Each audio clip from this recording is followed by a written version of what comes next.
welcome back. We're still looking at this little 1969 International. We had a semi pull in, so we shut our video off right there, but we wanted to pick right back up where we left off.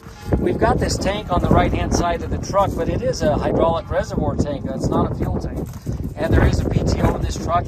We believe it's a high volume pump on the PTO, and it does have a 2-line wet kit that we'll show you here whenever we move around. So just wanted to open up the passenger side door and let you guys kind of look in. They put a little paneling on the inside of the door there just to kind of sharpen it up a little bit.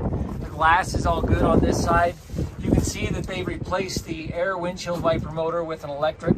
Both sides of that do work. We did run those after we sprayed it down with a little water just to kind of rinse it off. Good seats on both sides, and the inside of the cab is just really clean on this little truck. Single exhaust on the truck coming up the right hand side. You can see we've got an aluminum headache rack right here on the back behind the cab, where you've got your air lines and your trailer plug-in, and you can also see those are the 2 lines coming off of that PTO for your wet kit. So you'd have to put some fittings on there to get them to hook up to your trailer, but that could easily be done and accommodated.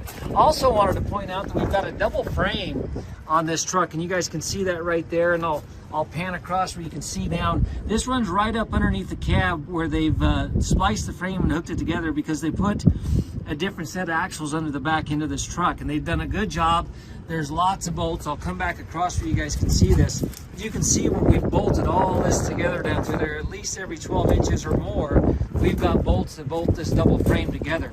So you've got the frame back here on the back that stretches from the back, and it runs up under the cab, and right underneath the cab is where they spliced them together. They did weld the 2 frames, and then they ran this double frame along the outside and bolted it all together.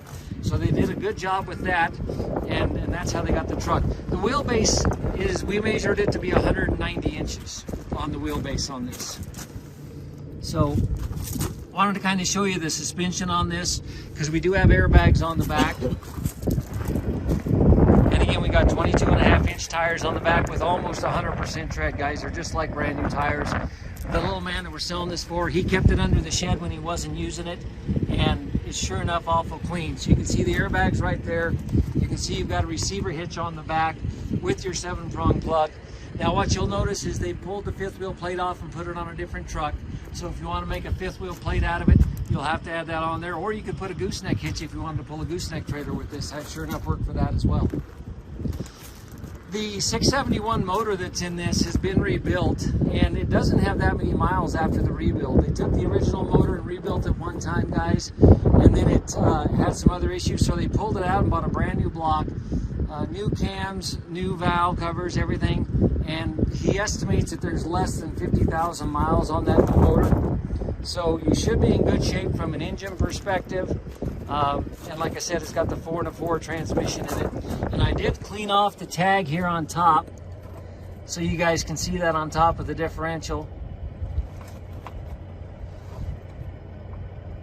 390 is what it says, 39 gears on the back end here, guys. So again, you guys, when we look at this side of the truck, you can see we've got the double frame starting right there in front of the axles. And you can see on the bottom how that frame is spliced together. And again, they've bolted it together all the way down through there, so it should be in good shape for you. And they did a good job of doing that when they put that back together. Got our battery covers right here. We hopped in it, guys, and the little truck just fires right off. It starts right up with no problems whatsoever. And just give you a little look inside. Now you've got an air ride seat on the driver's side. It's a stationary seat on the other side. And again, they've replaced the air motor on the wipers with an electric. But as we pointed out, he's put power steering on the front axle on this truck, and it just steers and rides really, really nice. Super easy riding, super easy to steer truck. So that's the little truck in a nutshell. We're going to go ahead and put it up on auction time, and if you guys have any questions, Tom is the gentleman that we're selling this for. I'll put his number in the listing. You're welcome to give him a call. He'll be able to tell you anything you want to know on this truck. But it's just, what a nice little truck if you wanted to have a show truck, or if you want to just have one to pull around a smaller trailer or a gooseneck or something like that. Super clean little 1969 International.